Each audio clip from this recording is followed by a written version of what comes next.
Saatnya kita ikuti Market Corner bersama Tommy Arno, praktisi bisnis online. 98.5 FM Up Radio The Mini Station. Selamat pagi. Assalamualaikum warahmatullahi wabarakatuh. Kembali lagi saya Santi Rosalia bersama Anda dalam Business Corner. Market Corner.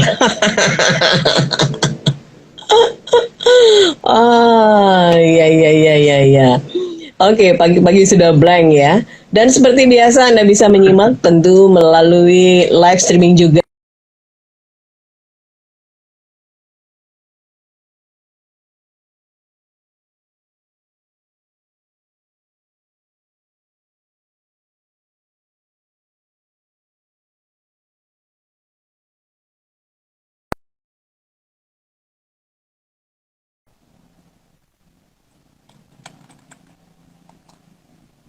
Siaran ini melalui live streaming kami di apradio.id. Di Play Store Anda bisa download aplikasinya ya. Dan jangan lupa juga bergabung silakan di 0878 333 400 untuk nomor WhatsApp yang bisa Anda hubungi. Dan hari ini kita sudah bisa langsung bertemu dengan narasumber yang setia setiap Senin pagi selepas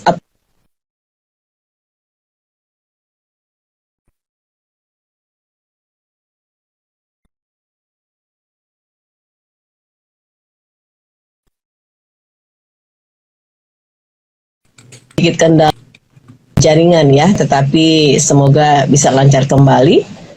Assalamualaikum Kang Ano. Waalaikumsalam warahmatullahi wabarakatuh. Iya. Apa kabar? Alhamdulillah baik, Mbak. Oke, baik. Hari ini kita akan ngobrolin tentang masih di bulan Ramadan ya, Kang Ano ya. Iya. Ya, bagaimana melihat pasar dan peluang usaha di bulan Ramadan? Karena memang segala sesuatunya itu kita harus bisa terus melihat peluang-peluang yang ada.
Ya, sudah bisa Kang? Nah, ini Halo? sudah. Nah, sudah Ya. kelihatan ya. Ya, oke. Sehat ya Kang? Ya, dikit-dikit buffering nih. Iya, lagi buffering ya, muter-muter terus. Ya karena Jogja Semarang cukup jauh juga sih, kita lewat ring road gitu ya. Tolnya hanya sampai di Bawen doang. Kalau lewat Solo juga lebih muter lagi ya. Masih banyak warung kok soalnya. Oh iya, kita cari gordennya yang agak tertutup rapat. Oke, mempelajari tren konsumen online selama bulan Ramadan. Ini menjadi salah satu sebetulnya kalau kita sudah lama melakukan bisnis online, tidak usah melihat peluang yang momentum ya, Kang Ano ya. Itu sudah bisa diproyeksikan kira-kira kalau Ramadan itu tren apa saja yang naik gitu kan. Nah ini Iya, betul. yang biasanya kan Ya di situ tentunya. fashion itu ya lebih ke Hmm.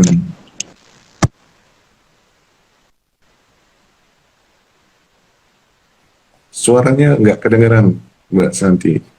Ada kepencet-pencet mungkin.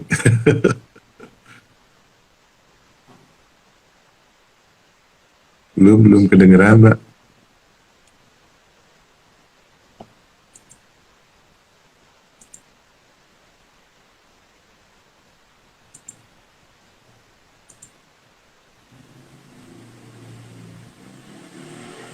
Suara belum muncul, Mbak.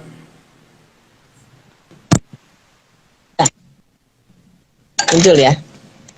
Ya, ini. Nah ini sudah muncul.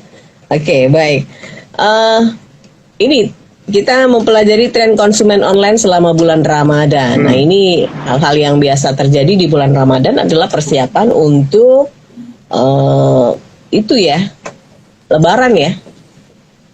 Iya, pasti. Yang pasti kan itu ya. Jadi kalau memang sudah Sama terbiasa puasa. sama puasa betul, kurma. Nah itu Hmm. itu sebelum Ramadan sih biasanya kalau kurma ya Mm-mm. sudah mulai di iniin. Nah ini mungkin ada penanya yang baru kali ya melihat bisnis momentum kali itu Kang Anu ya mempelajari tren konsumen online selama Ramadan ini mungkin tadi yang disebut dengan orang-orang yang menangkap peluang itu menjadi sebuah usaha yang bisa dilakukan. Mm-mm. Ya, ini kan kalau di masa seperti ini ya, di bulan puasa, kemudian menjelang Lebaran itu sebetulnya ya polanya pasti itu-itu aja gitu kan. Polanya pasti itu-itu aja dan kita sangat bisa melihatnya dari semua platform online yang ada, terutama di marketplace itu kelihatan banget deh. Dan semua misalnya kita lihat YouTube aja, pasti iklan-iklan Ramadan itu banyak bertebaran di sana. Kemudian kita lagi scroll-scroll Instagram, lagi lihat Facebook, lagi lihat TikTok, semua deh. Semua pasti akan nuansanya sudah Ramadan tuh. Jadi kita sebetulnya kalau kita mencermati ya, apa sih yang iklan yang muncul gitu ya, iklan yang sering muncul itu ya itulah polanya gitu. Sehingga kita tinggal bisa melihat kategorinya. Kemudian ya tentunya nanti turunan ini kategori fashion misalnya, fashion ini ternyata nomor satu loh, 63%. Nomor duanya unik nih, elektronik loh. Barang Oh, yang paling banyak dibeli online itu ternyata fashion nomor satu pasti, kemudian elektronik, kemudian nomor tiga tuh kebutuhan rumah tangga. Kebutuhan rumah tangga ya seperti peralatan masak, kemudian apa namanya untuk kamar tidur seperti itu, kemudian ruangan, tamu dan sebagainya. Kemudian nomor 4 kosmetik, nomor 5 kesehatan, nomor 6 tuh malah kue kering loh. Kue kering tuh malah masuk oh, urutan nomor 6 gitu. Jadi ya itu tinggal kita perhatikan itu saja, kemudian kita tinggal berkelana nih. Kita browsing-browsing mencari info, kira-kira fashion apa yang bakal banyak dicari nih. Kemudian elektroniknya elektronik apa gitu kan. Itu juga bisa dijadikan sebagai ide nanti saya kejualan apa ya dan seterusnya. Kemudian kue kering sebenarnya kan kalau misalnya kita lihat Ramadan itu cuma dua tuh kalau kita lihat kan, fashion itu udah pasti busana muslim yang baru, entah itu mukena, entah itu gamis, entah itu baju koko itu pasti beli baru tuh ya. Kemudian kue kering nomor dua udah pasti itu yang paling kenceng di bulan-bulan puasa atau Ramadan ini gitu. Tapi ternyata ketika saya melihat sebuah data ini survei ya, saya melihat survei yang hasilnya ditanyakan oleh para responden itu nomor dua elektronik loh. Ini oh, sangat luar biasa sekali sih. Nah, elektronik ini nomor satunya adalah smartphone sih. Adalah oke. smartphone. Ya, kalau kita lihat memang di pandemi 2 tahun ini kebanyakan orang mengakses internet atau online itu kebanyakan menggunakan smartphone seperti itu. Tapi ya secara keseluruhan kita jadi tahu, oh ini. Nah, tinggal kita belajar kategori apa ya gitu. Paling gampang sih lihat di marketplace itu kelihatan banget. Atau ya kita memanfaatkan semua platform online, ngamati iklan yang muncul. Oh, ternyata Ramadan tuh ini iklan yang paling sering kita temui gitu. Nah, silakan saja lakukan itu, ikutan menjual itu juga oke gitu. Iya. Ini mungkin ini yang lagi-lagi kita harus sampaikan ya, bahwa riset ini penting karena ternyata Iya. apa yang kita lihat secara kasat mata, orang kan tadi Santi sudah sampaikan ya jualan kue kering. Ternyata ini di survei urutan ke-6. Mungkin ini berhubungan dengan habit juga kali ya, Kang Ano ya. Sekarang kan orang sudah berubah selama 2 tahun itu ya. Dalam pandemi kan kita tidak berkunjung. Jadi mungkin kue kering tidak terlalu amat dipentingkan ya. Yang penting adalah tadi yang mengejutkan adalah elektronik di posisi kedua. Mungkin ada banyak halal bihalal melalui Zoom, kemudian ya kan, terus ketemu silaturahmi hanya melalui elektronik tadi ya, atau media internet gitu ya. Nah ini setiap waktu berarti Ramadan tidak bisa dipatok ya, Kang Ano ya. Kita harus tetap melakukan survei ya. Iya dong. Itu sebuah apa ya? Memang survei atau kita perhatikan riset lah gitu ya. Riset itu memang sebaiknya dilakukan sebelum kita ingin melakukan jualan gitu kan. Nah, ketika ada momentum-momentum seperti ini, kira-kira fashion apa ya? Apakah gamis, apakah jilbab, apakah baju koko sih yang banyak dicari gitu kan? Pasti akan ada peringkatnya tuh. Nah, itu memang nanti akan masing-masing platform akan mengeluarkan datanya. Kita bisa melihat di situ kan. Kemudian ya sudah, berarti saya akan melakukan atau ikut jualan apa nih, produk apa yang bakal laris manis di bulan Ramadan gitu kan. Karena ini luar biasa, selama pandemi ini semua orang jualan online. Semua orang jualan online, tapi bahagianya ketika kita sudah boleh keluar lagi nih dari rumah, yang banyak pembeli yang akhirnya juga mengendaki offline itu juga semakin besar juga. Saya juga membaca sebuah data di sini 46% responden ini mengendaki tetap offline, tetapi selebihnya online. Jadi paling enggak mereka mengharapkan bahwa penjual itu juga offline dan online gitu loh. Karena ketika offline itu mereka masih menikmati menikmati pengalaman ketika mereka bisa memegang produknya, jadi tahu benar-benar fisiknya seperti apa gitu kan, terutama di fashion ya.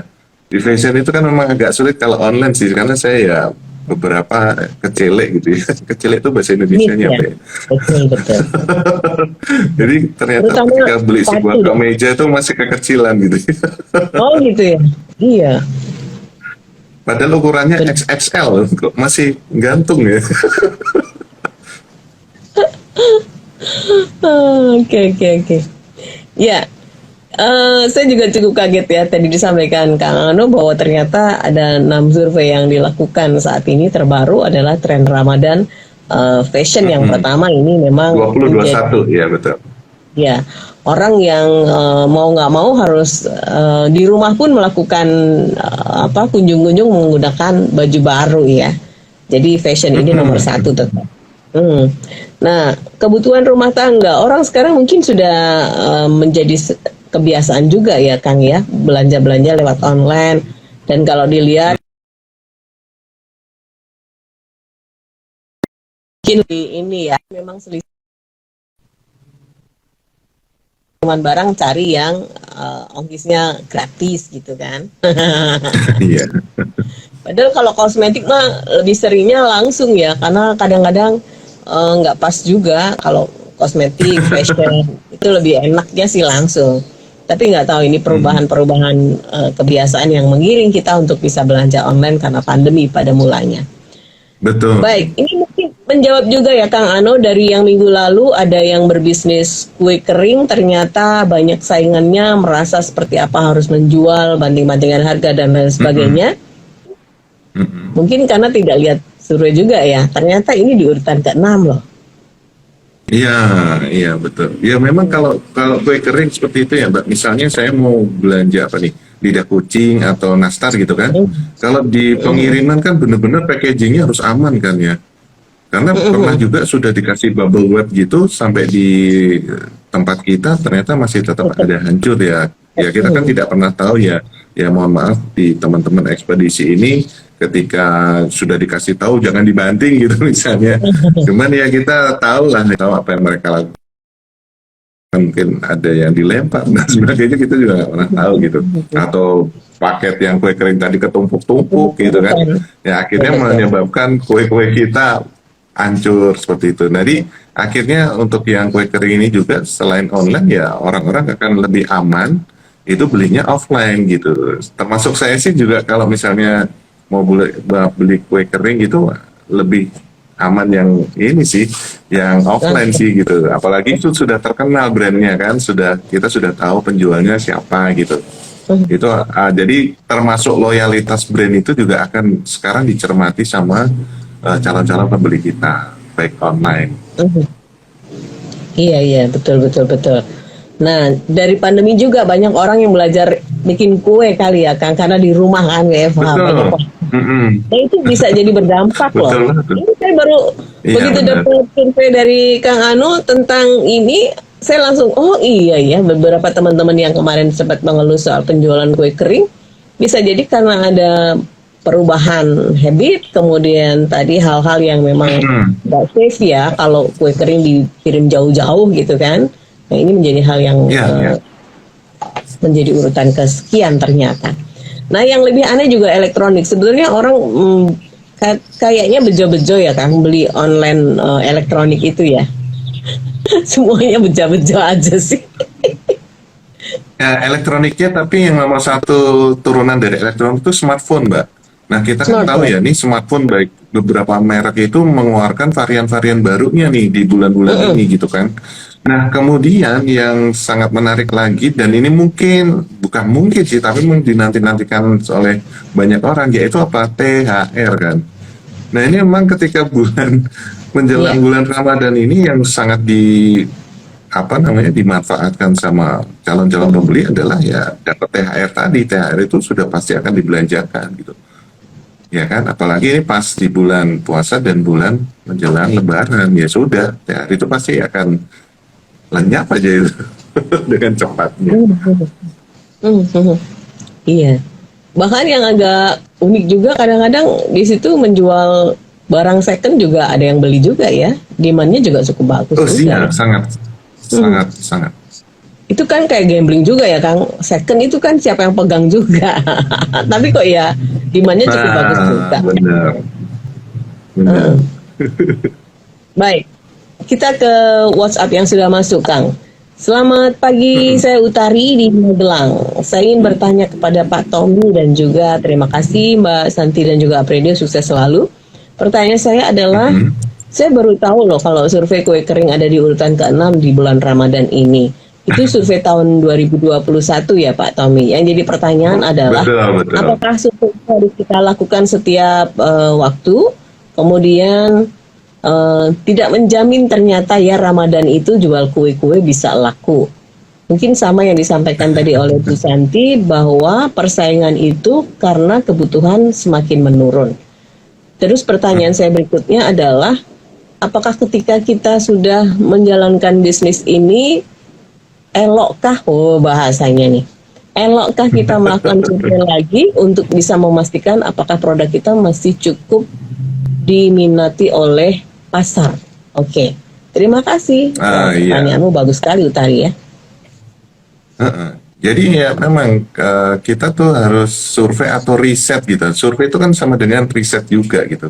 Nah, riset itu memang harus dilakukan ya. Harus dilakukan apa sih yang terjadi saat ini gitu kan. Kemudian kategori-kategori dari produk yang kita ada jual itu bagaimana ya respon-responnya gitu kan. Itu perlu sebuah data. Sekali lagi kan ya siapa yang menguasai informasi itu akan jadi pemenang gitu kan. Nah sudah, misalnya saya jualan kue kering, kue keringnya apa gitu, nastar misalnya. Nah sebetulnya itu bisa dikaji sih, sebetulnya kue nastar apa sih yang banyak dicari di internet. Itu akan menjadi sebuah data buat kita gitu loh. Oh ternyata kebutuhan pasar terhadap nastar tuh ABCD gitu loh. Nah selama ini saya belum menyiapkan nih. Nah kemudian kita bisa cek ya di sosial media, bisa cek juga di marketplace. Ternyata kue nastar yang ABCD tadi sudah banyak nih dijual oleh orang-orang yang juga menjual produk yang sejenis gitu loh. Nah itu kita amati nih, tapi kita amati lagi ABCD itu mereka masing-masing kekuatannya apa ya. Nah kita bisa combine tuh sehingga kita bisa membuat sebuah kue nastar yang kombinasi dari ABCDE tadi gitu, ya menjadi apa namanya kue nastar ABC yang versinya kita gitu. Jadi kita benar-benar punya kekuatan Iya. dari kumpulan semua kekuatan yang belum dijadikan satu oleh orang-orang lain gitu loh. Nah ini penting melakukan survei, penting melakukan riset gitu kan. Ya sekarang soalnya dinamis banget sih Mbak, dan orang itu sangat mudah beralih brand gitu loh. Ya ketika kok begini ya, yang tadinya bagus kok jadi nggak bagus ya, itu banyak juga terjadi gitu kan. Sehingga akhirnya nyoba lainnya.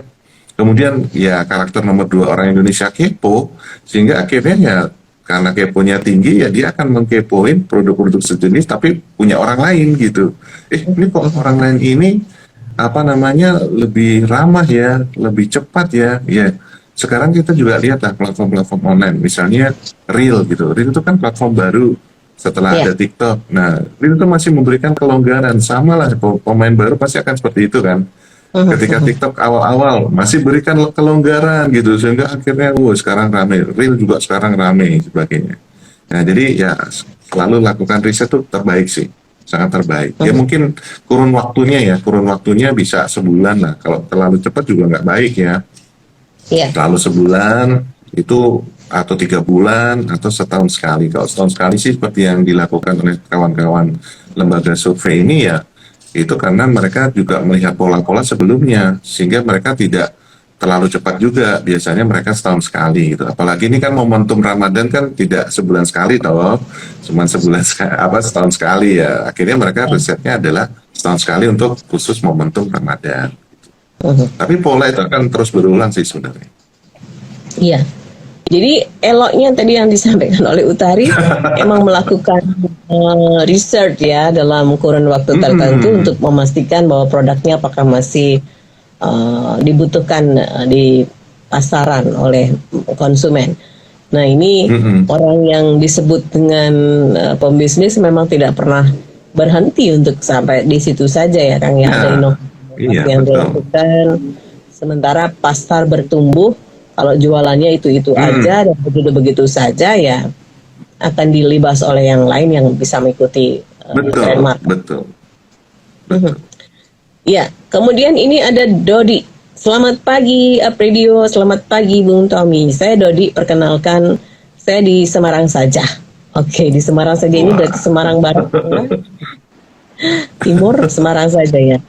Oke, Dodi menanyakan adalah Pak Tommy, jika kita membuat brand pada bulan Ramadan ini, kemudian apakah bisa kita rubah setelah Ramadan? Artinya, saya sebetulnya punya produk fashion, tetapi saya mengikuti trennya Ramadan ini saya buat sesuai dengan kebutuhan Ramadan. Kemudian saya akan meneruskan bisnis ini karena ternyata prospek juga saya sudah melihat bahan-bahannya di mana membeli yang murah, kemudian bagaimana menjahitnya di tempat yang sangat masuk logika. Nah ini saya pemain baru sih. Bagaimana ya Pak Tommy? Mohon advice-nya. Ya kalau masalah brand jangan cuma momentum ya, karena brand itu harusnya jangka panjang kan. Jangan sampai ketika ada momentum kita baru bikin brand gitu. Wah itu luar biasa nanti effortnya dan sayang banget ya. Nah karena Ramadan ini adalah Muslim, ya tentunya busana Muslim aja brandnya gitu. Sehingga ketika setelah Ramadan pun sudah lewat, ya tetap bisa jualan dengan brand itu gitu. Nah ketika momentum datang, tentunya ya kita ketika bikin postingan, bikin desainnya ada nuansa Ramadannya, tinggal tambahannya itu. Tapi brandnya tetap brand busana Muslim, misalnya seperti itu gitu kan. Jadi nggak usah terlalu terlalu khawatirkan. Wah kalau momentumnya ini saya harus bikin brand baru, momentum berikutnya bikin brand, wah itu luar biasa itu effortnya nanti ya. Jadi sayang banget, mendingan kita ada brand yang nanti cukup besar untuk menghandle atau memenuhi semua momentum yang ada gitu. Tentunya ya busana Muslim kalau Ramadan, tapi nanti kegiatan Ramadan lain kan setelah Ramadan selesai itu kan juga ada nih momentum-momentum seperti itu juga. Yaitu tetap menggunakan brand yang satu ini yang kita spesialkan untuk busana Muslim seperti itu. Jadi jangan ini bikin brand baru, wah itu luar biasa sih kalau bisa menghandle effort yang akan ada itu. Karena brand sebaiknya Hmm, sih jangka panjang gitu loh, karena bisnisnya juga harus jangka panjang kan. betul betul. Iya, untuk mengencourage brand ke konsumen aja cukup punya waktu yang Luar lama. biasa. Saya butuh 2 tahun untuk satu brand anu itu. Nah, itu. Dan itu harus terus diingatkan dan diingatkan. Tiba-tiba momentum Betul. hilang, nggak ada lagi. Wah, ini sudah Mm-mm. nggak bisa nyampe-nyampe. Nanti orang jadi nggak tahu lagi. Ini apa gitu ya. Susah Mas Ya Dodi ya. Jadi pasti. sebaiknya brand itu satu lah ya selamanya gitu ya. Dan tadi kalau mungkin inovasi-inovasi produk mungkin bisa dilakukan ya. Kayak Bisa. minggu kemarin itu kayaknya dia spesialis fashion laki-laki, kemudian mengambil momen di Ramadan ini untuk ambil di fashion perempuan. Dan itu Mm-mm. usaha dari fashion, tidak lepas dari itu ya. Tapi brandnya sama. Betul. Oke, sekarang dari Tika. Selamat siang dan salam sejahtera untuk semuanya. Saya Tika. Kalau saya di bisnis kosmetik, Pak Tommy, boleh tahu nggak apa Mm-mm. yang bisa saya lakukan untuk promo di sosial media? Apakah perlu ketika saya apa nih? Oh, ketika saya make up atau sedang make upin orang itu saya upload juga untuk bisa membuktikan hasil kualitas dari kosmetik yang saya jual. Terima kasih, mohon sarannya. Oh iya. Tiga. Jadi kosmetiknya nih tentang Demo ya. kecantikan ya. Jadi harus diupload ya sehingga orang tahu gitu. Ya sehingga orang tahu. Ya seperti 2 poin tadi kan. Tutorial, tutorial. Nah, tutorial gitu kan. Jadi ya sebaiknya sih tidak hanya mengupload soal produknya, tapi ketika orang sudah, oh ternyata ketika digunakan jadi efeknya bagus banget nih gitu kan. Kemudian bagus juga lagi ketika Anda menggunakan lipstick, ketika Anda menggunakan blush on, sebaiknya menggunakan juga kuas yang ini ya. Kemudian tipis-tipis, kemudian wah itu tutorial keren banget justru. Ya kan, itu sangat membantu orang-orang yang juga pengen make up sendiri gitu. Atau tiba-tiba dia juga pengen belajar bagaimana jadi MUA kan gitu. Ya kan? Ya, Nah itu MUA ini juga sekarang profesi yang luar biasa juga ya, banyak dicari-cari orang, banyak orang yang pengen belajar juga sehingga hal-hal tersebut pun bisa kita upload, jadikan konten yang jadi menarik gitu loh. Ya, jadi ya silakan aja semua yang mengandung dan bisa di apa namanya ditonjolkan dengan produk kita ya silakan diupload saja, jadi jangan khawatir kalau hal itu sih. betul betul. Apalagi ini sudah makin marak ya make up yang Mm-mm. praktis-praktis. Orang sekarang di rumah juga butuh di make up ya, karena dia tetap melakukan Ya, online misalnya ya, untuk ngajar, untuk meeting dan walaupun lain-lain. Nah ini sekedar kalau leher ke atas ya, leher ke atas ya, dari ke yang bawahnya kan bawahnya pasti tetap nggak kelihatan kelihatan. kayak gini kan, tidak ada yang tahu ya saya bawaannya pakai apa ya. Bisa sarung celana pendek gitu ya. Kalau saya biasanya datang pakai jilbab gitu ya, jadi nggak kelihatan. Nah, ini mua-mua baru tuh biasa bermunculan ya, apalagi anak-anak Mm-mm. muda sekarang itu kan daripada sedikit-sedikit panggil make up gitu kan. Nah, ini penting Mbak Tika Iya ya betul. untuk bisa memunculkan Mm-mm. apa tadi tutorial-tutorial atau bahkan ketika Anda mau make up orang. Sekarang mah sukanya yang praktis-praktis aja. Semangat Mbak Sangat Tika. betul. Oke. Nah, Indi, selamat pagi, Apridio, selamat pagi, Pak Tommy. Saya hanya ingin minta saran saja, bagaimana membuat pembukuan Mm-mm. untuk usaha. Karena saya ibu rumah tangga yang kebetulan juga baru saja memulai usaha, karena dimulai dari pandemi kemarin, saya mencoba untuk jual Mm-mm. makanan. Saya bisa masak, tapi saya nggak pede waktu itu, sehingga saya minta testimoni atau tester ke orang-orang terdekat. Dan hasilnya luar biasa. Tapi yang jadi masalah Mm-mm. sampai sekarang adalah uangnya nggak ngumpul-ngumpul. Dan sampai di Ramadan ini saya sebenarnya Ah, belajar. Tapi kok ya masih gitu-gitu aja ya. Capeknya yang kerasa. mm. Terima kasih. Indi. Ya, ini menarik sih dan ya kita memang akhirnya harus bisa menguasai pembukuannya ya. Walaupun di awal-awal mungkin hanya cuman yang kita tahu adalah debit dan kredit dulu. Gitu. Nah itu benar-benar memang harus dicatat sih. Terus yang berikutnya nanti kita akan menaiki level yang berikutnya ya kita harus belajar tentang bagaimana membuat laporan keuangan gitu kan.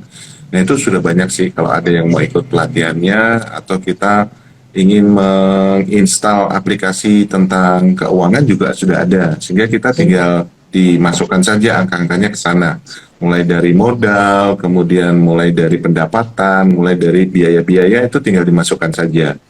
Nah yang jadi masalah adalah ketika kita mendapatkan transferan yang pertama-pertama. Nah supaya bisa tahu bahwa akhirnya nanti uang ini meningkat adalah jangan dikonsumsi dulu gitu. Ini emang berat sih. Tapi saya juga merasakan seperti itu ya. Jadi di awal-awal ketika saya mendapat transferan itu memang ya sangat luar biasa gitu kan. Ya surprise banget lah. Ternyata seperti ini ya jualan online itu. Tapi ya itu setelah mengikuti beberapa bulan ya tentunya tidak instan kan gitu.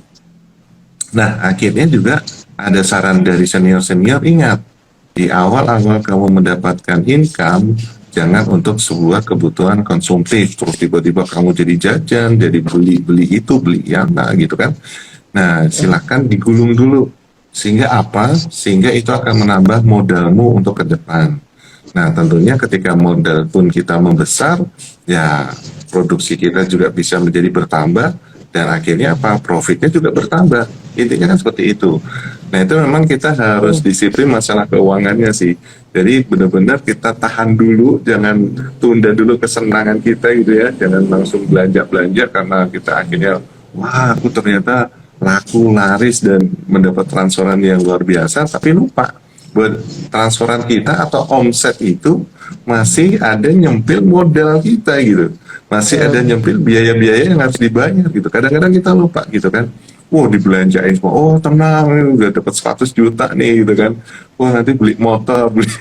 Kadang-kadang itu meracuni pikiran kita sih. Sehingga oh iya kan itu ada modalku ya. Jadi modalnya akhirnya kepotong gitu ya. Nah gitu jadi ada baiknya itu dulu pelajari walaupun cuma debit kredit dulu. Jadi yang pertama uang masuk berapa, kemudian debitnya berapa, kreditnya berapa tiap hari. Kemudian nanti belajar juga atau kita tinggal install banyak kok aplikasi keuangan yang bisa kita install. Atau kita belajar benar-benar. Nah, yang berikutnya adalah jangan langsung belanja gitu. Jadi kumpulkan agar menjadi modal kita bertambah besar supaya apa? Ya income kita, net profit kita jadi tambah besar juga seperti itu. Ya, itu kayaknya suka ya mak memang membedakan dompet usaha dengan dompet pribadi itu agak sedikit barriernya tipis banget. Nah, apalagi Bu Indi ini bicara soal bisnis makanan ya atau masakan. Kadang-kadang bumbu yang dipakai itu bumbu rumah juga gitu kan. Sehingga itu tidak masuk dalam kalkulasi apa tadi modal ya Mas ya. Termasuk gas, minyak goreng dan lain sebagainya. Itu harus dibisain Bu, betul-betul ketat Bu. Harus ketat benar. Jadi tadi kalau dibilang kok uangnya nggak ada capeknya gitu kan. Kali aja Ibu tercampur jadi tadi ada transferan banyak terus Ibu masak macam-macam untuk keluarga gitu ya. Padahal itu mungkin maksudnya adalah uang bisnis tadi atau usaha di kuliner Anda. Jadi memang bagusnya rekeningnya juga pisah ya Bang Ano ya. Iya sangat betul. Ini kalau rekeningnya masih satu sama dengan rekening yang dikasih suami gitu kan. Wah susah nih nanti membedakan. Masih tergoda. Uang yang masuk banyak gitu kan. Apa sih cukup kalau belanja gitu. Nanti tahu-tahu anaknya minta apa dibeliin. Iya ini uang dari rekening mama masih banyak gitu ya. Ada pertanyaan lagi dari Bu Indi nih, menarik nih. Memang susah ya Mas untuk bisa belajar keuangan, susah banget untuk menahan emosi, apalagi kalau sudah mau belanja konsumsi yang kita butuhkan. Seneng sih dapat uang langsung sendiri, yang tadinya saya minta suami. Oke, terima kasih Bu Indi udah paham. Makasih Bu Indi, mudah-mudahan ini sudah mulai belajar lagi. Tadi sudah disampaikan oleh Kang Anu di beberapa ini sudah ada ya untuk mendownload pembukuan gitu, keuangan ya, sehingga lebih mudah. Mungkin Ya pertama nanti tadi kalau sudah dicatat kan kita akan ngerem sendiri nih. Oh ya hati-hati, ini list biayanya adalah ini, beli bumbu, bla bla bla. Terus modal saya adalah sekian gitu. Jadi ketika jadi sebuah produk, ya modal harus kembali sama persis, jangan sampai berkurang nih. Ketika kita hari berikutnya mencatat uang masuk, loh kok modalnya berkurang ya, ini berarti ada ya godaan-godaan sesuatu di sana gitu. Itu nanti Iya, kalau udah iya. dicatat pasti Bu Indi akan ini sendiri kok bisa ngontrol lama-lama. Ya, jadi memang harus tega, Bu, memisahkan ya. Kita tidak tega untuk memisahkan diri, tapi keuangan ini harus tega untuk dipisahkan antara bisnis dan keuangan pribadi atau keuangan keluarga. Kalau Ibu memang betul-betul bisnisnya berjalan dengan baik ya, artinya profit itu bisa diketahui, kemudian bisa dipantau seperti apa pembukuan di keuangan Anda dalam bisnisnya. Baik, luar biasa ini satu hal yang saya agak terperangah ya ketika melihat hasil survei dari Kang Ano, fashion, elektronik, kebutuhan rumah tangga, kosmetik, kemudian juga kesehatan dan kue kering menduduki peringkat paling bawah kalau dalam urutan 6 ini. Dan ini menjadikan kita betul-betul harus selalu melakukan riset dalam usaha apapun itu yang dilakukan. Dan setiap kali harus ada berkala ya melakukan riset kembali apakah produk yang kita tawarkan masih cukup bagus atau bisa diterima atau perlu inovasi yang baru. Baik, apa yang mau ditambahkan lagi Kang Tommy dalam mempelajari tren konsumen online selama Ramadan ini? Nah ini yang menarik adalah berapa sih orang mengeluarkan uang ketika belanja online dalam bulan Ramadan nih. Ternyata range-nya itu antara 500.000, yang terbanyak ya. Yang terbanyak itu 500.000 sampai 2 juta. Itu ketika mereka belanja online. Kemudian ada juga yang kedua, tapi ini kecil sekali sih, cuman sekitar 9% tuh dari 2 juta sampai 5 juta.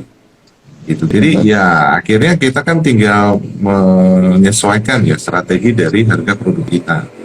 Kan? Kemudian yang paling banyak waktu yang paling banyak digunakan untuk belanja online ternyata itu siang hari. Waduh, ada momen yang luar biasa. Ini waktunya Puasa. sudah gelap mata. Kalau lapar kan orang suka gelap mata gitu ya, pengen lihat yang bagus-bagus gitu di online. Ya, karena kalau di bulan Ramadan itu kan Mbak, mereka tidak mau ketinggalan ketika ada produk-produk yang ditawarkan dengan diskon tertentu. Nah, sehingga mereka tidak akan menunggu sampai malam hari gitu. Di bulan-bulan biasa mereka masih santai lah. Aku malam juga oke gitu. Tapi ketika di bulan Ramadan ini, mereka kan tidak mau kelewatan gitu momennya. Nah, sehingga mereka akan berbondong-bondong di di waktu siang seperti itu. Kemudian kalau untuk marketplace-nya itu nomor 1 Shopee dan nomor 2 Tokopedia. Oke. Nah, silakan. Jadi ketika bulan Ramadan ya ketika kita sudah punya Shopee dan Tokopedia ya sudah dimaksimalkan saja kita promo di sana gitu. Nah, mereka kan sekarang punya live streaming di Shopee dan Tokopedia itu bagus banget loh. Jadi jangan lupa dimanfaatkan juga live streaming itu ya orang jadi tahu gitu kan. Ya. Oke. Ini tadi ya 5 hal yang harus diperhatikan. Survei atau riset yang dilakukan adalah barang apa. Kemudian di Ramadan ini tadi sudah disampaikan oleh Kang Ano, ada 6 hal yang disampaikan setelah tahun 2021 ini. Dan kemudian berapa rupiah yang biasanya dibelanjakan orang di bulan Ramadan. Ini penting juga karena sehingga Anda akan bisa meraup di antara angka itu ya. Dan kemudian waktunya ini ternyata siang hari. Jadi siang bolong kalau Anda melakukan live streaming tadi yang disampaikan di platform-platform itu pas banget ya. Yang lainnya pada lesu Anda justru jualan gitu kan. Nah, betul. Yang sangat tren adalah Shopee dan juga Tokopedia. Terima kasih Kang Ano untuk waktunya hari ini. Mudah-mudahan ini banyak memberikan insight untuk teman-teman yang sedang jualan online atau dalam rangka mengambil momen juga. Mudah-mudahan semuanya berkah di bulan Ramadan ini. Insya Allah kita ketemu lagi minggu depan ya Kang ya. Salam sehat juga. Oke. Assalamualaikum warahmatullahi wabarakatuh. Waalaikumsalam warahmatullahi wabarakatuh. Disiarkan langsung dari Menara Universitas PGRI. Up Radio. Jalan Sidodadi Timur, nomor 24 Semarang. Inilah 98.5 FM. Up Radio, the main station.